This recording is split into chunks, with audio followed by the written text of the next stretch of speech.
Assalamualaikum warahmatullahi wabarakatuh. Perkenalkan, nama saya Siti Zakiatur Rahmah dengan NIM 202416100013. Prodi Pendidikan Matematika Fakultas Keguruan dan Ilmu Pendidikan Universitas Kuningan. Di sini saya akan menjelaskan materi mengenai ruang vektorial. Untuk mempersingkat waktu, langsung saja kita ke pembahasan materinya. Langsung saja materi yang pertama itu aksioma ruang vektor. Definisinya, misalkan pi besar adalah suatu himpunan tak kosong dari objek-objek sebarang di mana dua operasinya didefinisikan, yaitu penjumlahan dan perkalian dengan skalar atau bilangan. Operasi penjumlahannya itu dapat diartikan sebagai suatu aturan yang mengasosiasikan setiap pasangan objek U dan Pi pada Pi besar dengan suatu objek U ditambah V yang disebut jumlah dari U dan Pi. Sedangkan operasi perkalian skalar dapat diartikan sebagai suatu aturan yang mengasosiasikan setiap skalar K dan setiap objek U pada P besar dengan suatu objek KU yang disebut kelipatan skalar dari U oleh K. Nah, jika aksioma-aksioma berikut dipenuhi oleh semua objek U, V, W pada Pi besar dan semua skalar K dan L, maka kita menyebut Pi besar ini sebagai ruang vektor dan kita menyebut objek-objek pada Pi besar sebagai vektornya. Pi besar dinamakan ruang vektor jika memenuhi 10 aksioma. 10 aksioma tersebut yaitu yang pertama, jika U dan Pi adalah objek-objek pada Pi besar, maka U ditambah Pi berada pada Pi besar. Jadi maksudnya itu si Pi besar itu tertutup terhadap operasi penjumlahan.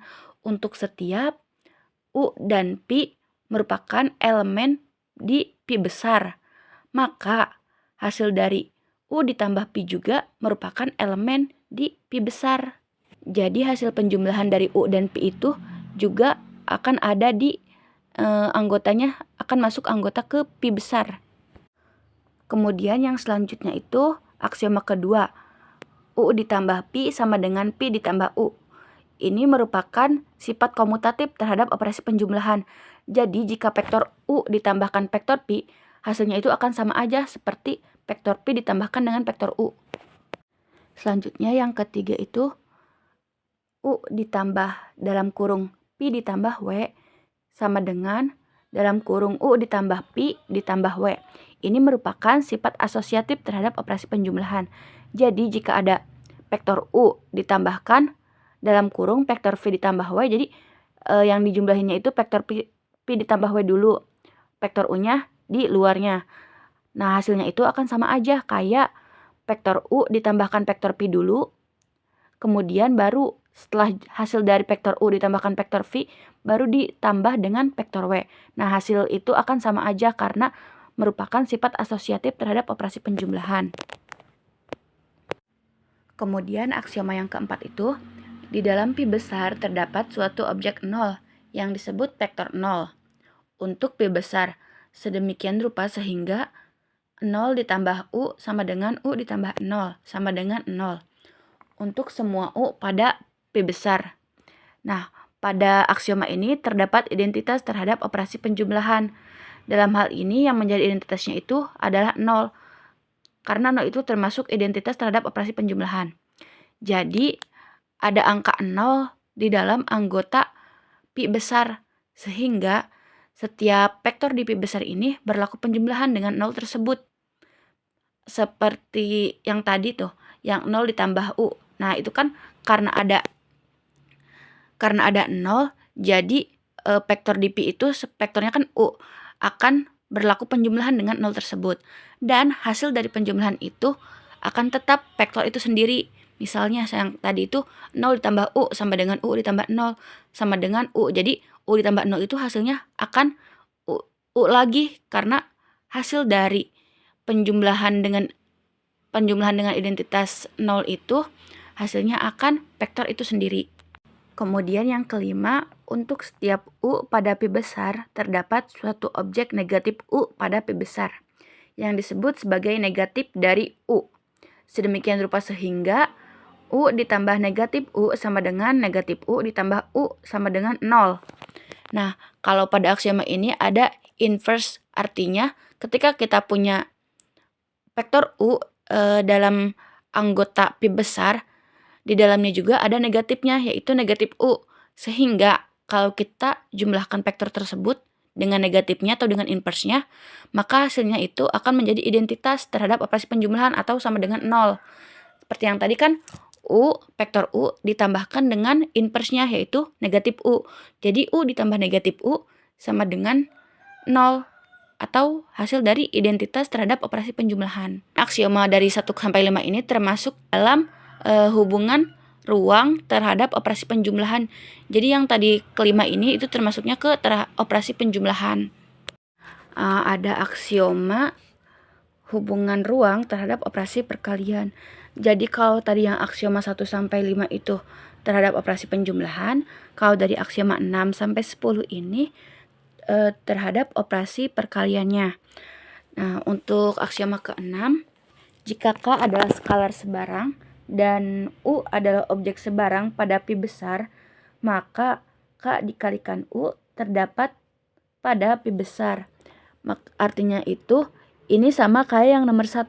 Kalau yang nomor 1 itu pi besarnya tertutup terhadap operasi penjumlahan, kalau di nomor 6 ini pi besar tertutup terhadap operasi perkalian skalar untuk setiap U anggota dari pi besar dan K anggota dari bilangan real. Jadi si K-nya itu atau si skalarnya itu harus merupakan anggota dari bilangan real. Maka K dikalikan U atau skalar dikalikan dengan vektor U merupakan elemen dari pi besar. Jadi jika si K dikalikan dengan U, hasilnya itu akan ada pada pi besar nilainya itu. Yang ketujuh, K dikali U ditambah pi sama dengan K dikali U ditambah K dikali V. Nah, sifat yang ketujuh ini termasuk sifat distributif terhadap perkalian skalar. Jadi kalau misalnya ada skalar sama dua vektor, kita awalnya itu kita jumlahin dulu si vektornya, kemudian kita baru kalikan skalarnya. Itu hasilnya itu akan sama aja kalau kita dikaliin dulu si skalar sama si vektor U, kemudian kita jumlahin si skalar dengan si vektor P-nya kita kaliin. Jadi kita kaliin dulu si skalar dengan vektornya masing-masing, kemudian baru kita jumlahin ke dua hasilnya itu. Nah, hasilnya itu akan sama aja kayak yang kalau dijumlahin dulu baru dikaliin skalar. Kemudian yang ke-8, K ditambah L dikalikan U sama dengan K dikali U ditambah L dikali U. Kalau yang ke-7 tadi kan yang duanya itu vektornya. Kalau yang nomor 8, yang duanya itu adalah skalarnya. Jadi ada dua buah skalar yang dijumlahkan kemudian dikalikan dengan vektor. Nah, hasilnya itu akan sama aja kalau misalnya si skalarnya dikaliin sama vektornya dulu. Jadi masing-masing tuh kayak si skalar dikali dengan vektor, kemudian ditambah dengan skalar dikali dengan vektor. Jadi K ditambah L, si skalar dijumlahin sama dikalikan U, sama aja, hasilnya akan sama aja kayak si skalar dikali vektor U ditambah skalar dikali vektor U. Jadi si skalarnya itu dikaliin dulu masing-masing sama vektor U, kemudian baru dijumlahin. Nah, hasilnya itu akan sama kayak kalau si skalarnya kita jumlahin dulu, baru dikaliin sama vektor. Kemudian yang nomor 9 ada K dikali dalam kurung L dikali U sama dengan dalam kurung K dikali L dikali dengan U. Jadi ini tuh perkalian skalar dengan vektor. Jadi ada dua skalar yang dikaliin, kemudian dikaliin lagi sama vektor. Nah, ini tuh juga masuk ke dalam sifat asosiatif perkalian. Jadi hasil skalar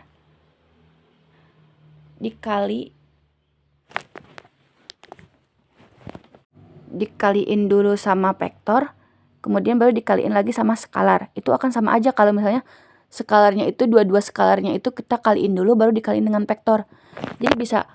Jadi kita itu bisa ngaliin dulu kedua skalarnya baru dikaliin dengan vektor, dan kita juga bisa ngaliin dulu satu skalar dengan vektor baru dikaliin dengan skalar yang lain, dan itu hasilnya akan sama aja. Kemudian yang ke-10 itu ada 1 dikalikan dengan vektor U sama dengan vektor U. Nah, kalau yang ke-10 ini mempunyai identitas terhadap operasi perkalian. Jadi si 1 ini merupakan identitas dari operasi perkalian. Jadi kalau ada 1 merupakan elemen dari V, kemudian dikalikan dengan U, dengan vektor U, nah hasilnya itu akan menghasilkan vektor U tersebut. Jadi kalau misalnya kita punya vektor U, nah kita kalikan dengan identitas operasi perkalian itu 1. Jika 1 dikalikan dengan vektor U itu, hasilnya itu akan menghasilkan vektor U tersebut. Nah, jadi jika ada pi besar atau merupakan himpunan tak kosong itu, nah jadi pi besar itu akan dinamakan ruang vektor jika memenuhi 10 aksioma yang tadi disebutin. Jadi kalau misalnya ada pi besar, kemudian udah kita buktiin nih ke 10 aksioma, terus terbukti atau masuk terhadap aksioma-aksioma tersebut, maka si pi tersebut bisa dinamakan dengan ruang vektor. Kita langsung lanjut saja ke contoh ruang vektor. Contoh yang pertama ini, R pangkat N adalah suatu ruang vektor. Himpunan pi besar sama dengan R pangkat N dengan operasi-operasi standar, penjumlahan dan perkalian skalar yang didefinisikan pada subbab 4.1 adalah suatu ruang vektor. Aksioma 1 dan 6 sesuai dengan definisi operasi standar pada R pangkat N. Sedangkan aksioma-aksioma lainnya itu sesuai dengan teorema 4.11. Nah, jadi pada contoh yang pertama ini, kayak kita itu ngebuktiin, misalnya nih kayak ada vektor U sama vektor V. Terus kita masukinlah ke aksioma-aksiomanya yang tadi 10 itu. Nah, 3 kasus khusus paling penting dari R pangkat N ini adalah R bilangan real, R pangkat 2 vektor pada bidang, dan R pangkat 3 vektor pada ruang berdimensi 3. Jadi ini itu ada yang vektor pada bidang atau berdimensi 2, kemudian ada juga vektor yang berdimensi 3, dan ada juga yang termasuk bilangan real. Kemudian jika 3 kasus khusus yang tadi itu kita masukkan ke dalam aksioma-aksioma, itu akan terbukti. Jadi R pangkat N ini adalah suatu ruang vektor karena kalau dimasukkan ke dalam aksioma-aksioma itu akan terbukti dari 3 kasus khusus yang tadi, yaitu yang R bilangan real, kemudian R pangkat 2 vektor pada bidang, dan R pangkat 3 vektor pada ruang berdimensi 3. Yaitu contoh 2, ruang vektor matriks 2x2. Tunjukkan bahwa himpunan pi besar dari semua matriks 2x2 dengan entry-entry real adalah suatu ruang vektor jika penjumlahan vektor didefinisikan sebagai penjumlahan matriks dan perkalian skalar vektor didefinisikan sebagai perkalian skalar matriks. Penyelesaiannya, pada contoh ini kita akan mengetahui mudahnya membuktikan aksioma-aksioma dengan urutan sebagai berikut. Jadi urutan membuktikannya itu 1, 6, 2, 3, 7, 8, 9, 4, 5, dan 10. Misalkan vektor U-nya itu U11, U12, U21, U22, dan vektor V, V11, P12, P21, P22. Yang pertama itu membuktikan aksioma 1. Kita harus menunjukkan bahwa U ditambah V adalah suatu objek pada pi besar. Atau dengan kata lain, kita harus menunjukkan bahwa U ditambah V adalah suatu matriks 2x2. Hal ini dapat diperoleh dari definisi penjumlahan matriks karena U ditambah V sama dengan U11 ditambah V11, U12 ditambah V12, U21 ditambah V21, U22 ditambah V22. Nah, hasil dari U ditambah V ini masih dalam orde 2x2. Kemudian kita buktikan juga aksioma 6. Aksioma 6 juga berlaku karena untuk bilangan real sebarang K kita memperoleh K dikali vektor U sama dengan K dikali U11, U12, U21, U22 sama dengan KU11, KU12, KU21, KU22. Sehingga hasil dari K dikali vektor U adalah matriks 2x2. Dan sebagai konsekuensinya merupakan objek pada V besar. Nah, aksioma 2 sesuai dengan teorema 141A. Karena U ditambah V itu hasilnya sama aja kayak V ditambah U. Nah, jadi kayak U11, U12, U21, U22 ditambah V11, V12, V21, V22. Hasilnya itu akan sama aja kayak V11, V12, V21, V22 ditambah U11, U12, U21, U22. Dan vektor-vektor ini juga masih dalam matriks orde 2 kali 2. Nah, demikian juga aksioma 3 sesuai dengan bagian B-nya pada teorema 141A, yaitu U ditambah dalam kurung V ditambah W sama dengan dalam kurung U tambah V ditambah W. Jadi, kalau yang awalnya itu, yang akhirnya dulu dijumlahin baru ditambahin sama yang awal, dan hasilnya itu akan sama aja kalau misalnya awalnya dulu kita jumlahin baru dijumlahin dengan W-nya yang akhir. Dan bentuk matriksnya itu bisa dilihat ya di gambarnya. Nah, hasilnya itu masih juga dalam orde 2 kali 2. Jadi aksioma 3 juga terbukti. Nah, begitu pula dengan aksioma 7. Aksioma 7 ini sesuai dengan teorema 141H. Di mana bunyi dari aksioma 7 itu adalah K atau skalar dikalikan dengan vektor U ditambah vektor Pi. Nah, hasilnya itu sama aja kayak skalar K dikalikan vektor U ditambah skalar K dikalikan vektor Pi. Untuk matriksnya juga bisa dilihat di gambar. Nah, hasil dari matriksnya itu masih dalam bentuk orde 2 kali 2. Kemudian yang selanjutnya itu ada aksioma 8. Aksioma 8 ini sesuai dengan teorema 141 yang J, di mana bunyinya itu ada dua skalar, yaitu skalar K ditambah dengan skalar L, kemudian dikalikan dengan vektor U. Nah, kalau yang nomor 7 itu ada dua vektor, sedangkan yang nomor 8 ini ada dua skalar. Hasilnya itu dari yang dua skalar dijumlahkan kemudian dikali vektor itu akan sama aja kayak skalar K dikalikan dengan vektor U ditambah skalar L dikalikan dengan vektor U. Itu hasilnya itu masih dalam orde 2 kali 2 juga. Kemudian yang selanjutnya itu ada aksioma 9. Aksioma 9 ini sesuai dengan teorema 1.4.1 yang L, di mana bunyinya itu skalar K dalam kurung skalar L dikali vektor U sama aja kayak dalam kurung skalar K dikali skalar L dikali dengan vektor U. Jadi kalau yang awal itu dikalikan dulu skalar L-nya sama vektor U, baru dikalikan dengan skalar K. Nah, hasilnya itu akan sama aja kalau misalnya kita kalikan dulu dua skalarnya, itu skalar K dikali skalar L, baru dikalikan dengan vektor. Hasilnya itu akan sama aja.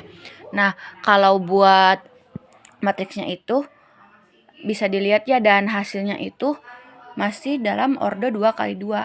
Jadi masih terbukti ya, karena masih dalam matriks orde 2 kali 2. Selanjutnya, aksioma 4. Kita harus menentukan suatu objek 0 pada pi besar sedemikian rupa sehingga 0 ditambah U sama dengan U ditambah 0 sama dengan 0. Untuk semua U pada pi besar ini dapat dilakukan dengan mendefinisikan 0 sebagai vektor 0 itu kita definisikan sebagai 0, 0, 0, 0. Dengan definisi ini, 0 ditambah vektor U sama dengan 0 ditambah U11, 0 ditambah U12, 0 ditambah U21, 0 ditambah U22. Dan hasilnya itu sama dengan U11, U12, U21, U22. Atau sama dengan U itu, vektor U itu sendiri. Nah, jadi 0 ditambah U itu sama dengan U, terbukti ya. Dan matriksnya itu masih dalam orde 2 kali 2. Selanjutnya, untuk membuktikan aksioma 5, kita harus menunjukkan bahwa setiap objek U pada pi besar memiliki bentuk negatif atau inversnya, yaitu negatif U. Sedemikian rupa sehingga U ditambah negatif U sama dengan 0, dan negatif U ditambah U sama dengan 0. Ini dapat dilakukan dengan mendefinisikan negatif dari U sebagai negatif U itu sama dengan negatif U11, negatif U12, negatif U21, negatif U22. Dengan definisi ini, U ditambah negatif U sama dengan U11 ditambah negatif U11, U12 ditambah negatif U12, U21 ditambah negatif U21, U22 ditambah negatif U22. Kan kalau ditambah itu kan berarti positif. Positif sama negatif kalau ketemu jadi negatif. Jadi sama aja kayak U11 dikurangi U11. Nah, hasilnya itu kan 0. Begitupun yang U12, U21, U22 hasilnya itu bakal 0. Dan berarti hasilnya itu sama dengan 0. Jadi U ditambah negatif U itu hasilnya sama dengan 0. Dan matriksnya itu masih dalam order 2x2 juga. Selanjutnya itu untuk membuktikan aksioma 10. Aksioma 10 ini merupakan perhitungan yang sederhana, di mana 1 dikalikan dengan vektor U sama dengan 1 dikali vektor U-nya itu kan U11, U12, U21, U22. Nah, 1 dikalikan dengan U11 kan hasilnya U11. Kemudian 1 dikalikan dengan U12 hasilnya U12. 1 dikalikan dengan U21 hasilnya U21. 1 dikalikan dengan U22 hasilnya kan U22. Jadi jika ada suatu vektor dikalikan dengan angka 1, hasilnya itu akan vektor itu sendiri. Nah, dan dalam bentuk matriksnya juga itu masih dalam matriks order 2x2. Jadi, ke-10 aksioma ini terbukti pada matriks 2x2 sehingga matriks 2x2 ini dapat disebut dengan ruang vektor. Si pi besarnya itu. Selanjutnya yaitu contoh 3, ruang vektor dari matriks M kali N. Contoh 2 merupakan kasus khusus dari golongan ruang vektor yang lebih umum. Alasan-alasan pada contoh tersebut dapat disesuaikan untuk menunjukkan bahwa himpunan pi besar dari semua matriks M kali N dengan entry-entry real bersama-sama dengan operasi penjumlahan dan perkalian skalar matriks merupakan suatu ruang vektor. Jadi pada matriks M kali N ini sama aja kayak yang tadi matriks 2x2 yang contoh 2 itu, atau matriks N kali N. Nah, matriks 0 M kali N adalah vektor 0. Dan jika U adalah matriks U besar M kali N, maka matriks negatif U besar adalah negatif U dari vektor U. Kita akan menotasi ruang vektor ini dengan simbol M besar MN.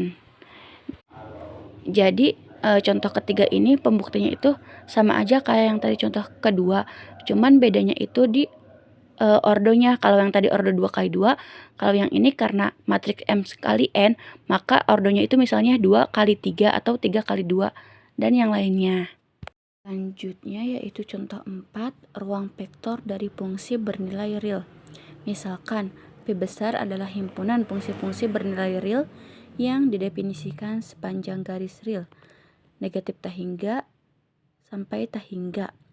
Jika F sama dengan Fx dan G sama dengan Gx adalah dua fungsi sedemikian dan K adalah bilangan real sebarang, maka definisikan berturut-turut jumlah fungsi F tambah G dan perkalian skalar K dikali F sebagai F tambah G dikali X sama dengan Fx ditambah Gx, dan dalam kurung K dikali F dikali X sama dengan K dikali F dalam kurung dikali X. Dengan kata lain, nilai dari fungsi F tambah G pada X diperoleh dengan menjumlahkan nilai-nilai dari F dan G pada X. Itu ada pada gambar 511A. Dimana kita gambar dulu garis fungsi F-nya, kemudian kita gambar garis fungsi G-nya, kemudian kita juga gambar jumlah dari F ditambah G, kita gambar garisnya. Nah, kita bisa lihat tuh jarak-jaraknya, jarak dari si garis F ke sumbu X, kemudian jarak dari garis G ke sumbu X, dan jarak dari garis F tambah G ke sumbu X. Kemudian demikian juga nilai dari K dikali F pada X adalah K kali nilai dari F pada X, seperti gambar 511B. Jadi kita gambar dulu garis dari, kita gambar garis Fx-nya, Kemudian setelah itu kita gambar juga garis K dikali F. Karena ini cuma 2 ya.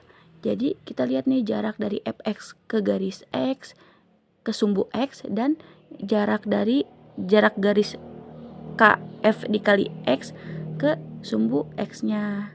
Kemudian ruang vektor ini dinotasikan dengan F besar, negatif tak hingga sampai tak hingga jika F dan G adalah vektor-vektor pada ruang ini. Maka menyatakan bahwa F sama dengan G adalah ekuivalen dengan menyatakan bahwa Fx sama dengan Gx untuk semua X pada interval negatif tak hingga sampai tak hingga. Vektor 0 pada F besar negatif tak hingga sampai tak hingga adalah fungsi konstan yang identik dengan 0 untuk semua nilai X. Grafik dari fungsi ini adalah garis yang berhimpitan dengan sumbu X. Bentuk negatif dari vektor F adalah fungsi negatif F atau negatif Fx. Secara geometris, grafik negatif F adalah refleksi atau pencerminan dari grafik F terhadap sumbu X sesuai dengan gambar 5.1.1c. Jadi kita gambar dulu garis F-nya. Nah, karena negatif F itu merupakan cerminannya, kita gambar di berlawanan, berarti depan dari itunya. Dari si garis F-nya kita gambar garis negatif F. Nah, kemudian kita lihat jarak dari F ke sumbu X dan jarak dari negatif F ke sumbu X. Itu kan akan berhimpitan atau ketemu di 0 atau di sumbu X-nya itu. Contoh 5 yaitu himpunan yang bukan merupakan ruang vektor.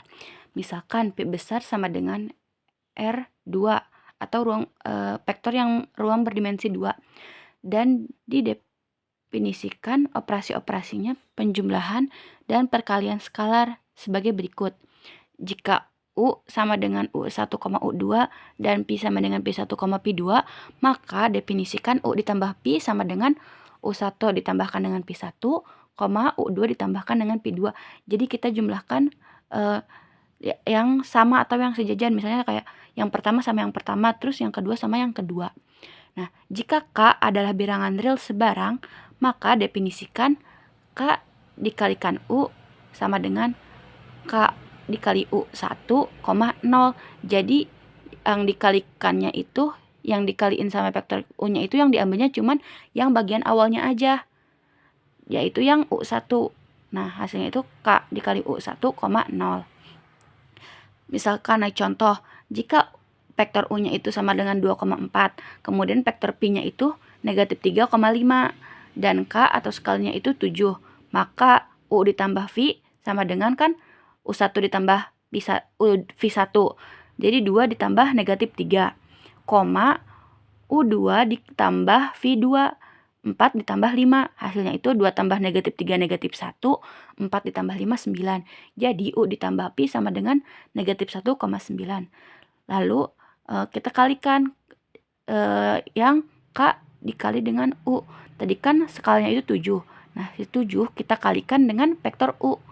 Tapi ya seperti yang tadi di atas telah dijelaskan, yang tadi didefinisikan, maka yang dikalikannya itu sama yang vektor U bagian awalnya. Jadi yang kita ambilnya yang angka 2-nya. Jadi 7 dikali 2, 0. 7 kali 2 sama dengan 14, 0. Nah, operasi penjumlahan merupakan operasi penjumlahan standar pada R2. Tetapi operasi perkalian skalanya itu bukan merupakan perkalian skala standar. Sedangkan jika ingin memenuhi untuk semua aksioma itu harus menggunakan operasi penjumlahan dan perkalian skalar yang standar. Nah, jadi terdapat nilai-nilai U yang menyebabkan aksioma 10 tidak berlaku. Aksioma 10 itu kan bunyinya 1 dikalikan dengan vektor U sama dengan U ya. Nah, seperti yang tadi di atas. Kan K dikalikan dengan U itu hasilnya 14,0. Itu gak sama dengan vektor U. Jadi aksioma 10-nya tidak terpenuhi. Dan U2-nya itu tidak boleh sama dengan 0 ya. Nah, jadi si Pi ini bukan merupakan ruang vektor pada operasi-operasi tersebut karena tidak memenuhi aksioma yang ke-10. Selanjutnya contoh 6, setiap bidang yang melewati titik asal adalah ruang vektor. Misalkan pi besar adalah bidang sebarang yang melewati titik asal pada ruang berdimensi 3. Kami akan menunjukkan bahwa titik-titik pada pi besar membentuk suatu vektor di bawah operasi penjumlahan dan perkalian skalar standar untuk vektor-vektor pada ruang berdimensi 3. Dari contoh 1, kita mengetahui bahwa ruang berdimensi 3 itu sendiri merupakan ruang vektor di bawah operasi-operasi ini.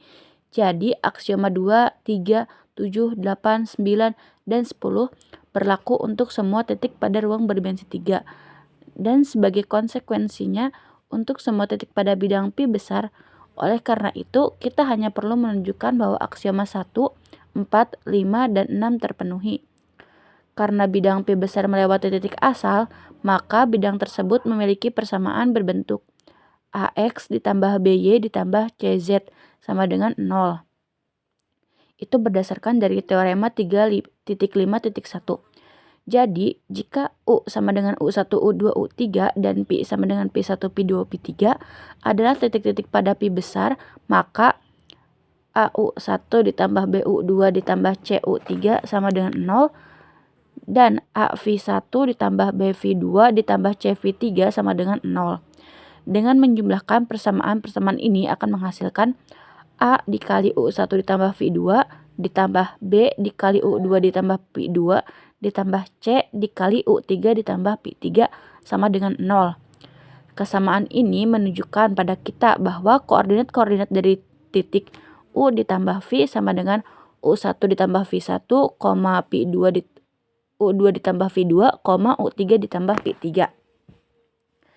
Jadi, U ditambah V terletak pada bidang pi besar. Ini membuktikan bahwa aksioma 1 terpenuhi. Selanjutnya membuktikan bahwa aksioma 5 terpenuhi dengan mengalihkan AU1 ditambah BU2 ditambah CU3 sama dengan 0 dengan negatif 1. Maka akan menghasilkan A dikali negatif U1 ditambah B dikali negatif U2 ditambah C dikali negatif U3 sama dengan 0. Jadi negatif U sama dengan negatif U1, negatif U2, negatif U3 terletak pada pi besar. Ini menyusun aksioma 5. Kemudian untuk aksioma 4, bidang V yang melalui titik asal mengandung vektor 0. Dan untuk setiap U anggota V besar berlaku U ditambah 0 sama dengan U. Maka aksioma 4 ruang vektor dipenuhi. Misalnya U1 ditambah U2, U3 ditambah 0. Hasilnya kan sama dengan U1, U2, U3. Karena apapun yang dijumlahkan dengan 0, maka hasilnya vektor U itu sendiri. Kemudian untuk aksioma 6, untuk setiap vektor U anggota pi besar dan skalar A, B merupakan bilangan real. Kemudian aksioma 6, untuk setiap vektor U anggota dari pi besar dan skalar K, L merupakan bilangan anggota bilangan real, berlaku K dalam kurung dikali L dikali vektor U sama dengan dalam kurung K dikali L dikali vektor U. Jadi kita bisa mengalihkan dulu kedua skalarnya, kemudian baru dikalikan dengan vektornya, dan kita juga bisa mengkalikan dulu salah satu skalar ke vektor baru dikalikan dengan skalar yang satunya. Nah, itu hasilnya akan sama aja. Maka aksioma 6 ruang vektor terpenuhi. Jadi bidang yang melalui titik asal memenuhi aksioma 6. 7, ruang vektor 0. Misalkan pi besar terdiri dari suatu objek tunggal yang dinotasikan dengan 0 dan definisikan 0 ditambah 0 sama dengan 0 dan K atau skalar dikalikan dengan 0 sama dengan 0. Jadi kalau misalnya ada objek tunggal, jadi vektornya itu tunggal, cuman itu aja, terus dinotasikan dengan 0. Nah, maka hasilnya itu pasti akan 0. Karena kan kalau 0 ditambah 0, 0. Kemudian 0 dikali angka apapun yang misalnya kan skalarnya itu harus bilangan real. Misalnya K-nya itu 1 dikali 0 sama dengan 0. Jadi hasilnya itu bakal tetap 0. Pemeriksaan untuk mengetahui apakah semua aksioma ruang vektor telah terpenuhi ini dapat dilakukan dengan mudah. Kita menyebut ruang vektor ini sebagai ruang vektor 0. Nah, jadi kenapa pembuktian aksiomanya ini akan lebih mudah? Karena kan si vektornya ini cuma 0. Jadi kita masukin semua aksiom 0 ini ke dalam aksioma-aksioma tersebut, pasti hasilnya itu akan sesuai dengan rumus atau yang didefinisikan tadi di atas. Makanya ruang vektor 0 ini termasuk ke ruang vektor. Ada beberapa sifat vektor. Teorema 5.1.1. Misalkan pi besar adalah suatu ruang vektor, U adalah suatu vektor pada pi besar, dan K adalah suatu skalar. Maka A 0 dikali U sama dengan 0. Yang B, K dikalikan dengan 0 sama dengan 0. C, negatif 1 dikalikan dengan U sama dengan negatif U. Kemudian yang D, jika K dikalikan U sama dengan 0, maka K-nya sama dengan 0 atau U-nya sama dengan 0. Jadi jika K dikalikan U itu hasilnya sama dengan 0, berarti salah satunya itu ada yang bernilai 0. Kemudian untuk pembuktian dari sifat-sifat vektor ini, itu juga menggunakan aksioma-aksioma ya pembuktiannya. Sekian penjelasan materi dari saya. Mohon maaf apabila banyak kekurangan. Terima kasih, saya tutup. Wabillahi taufiq wal hidayah. Wassalamualaikum warahmatullahi wabarakatuh.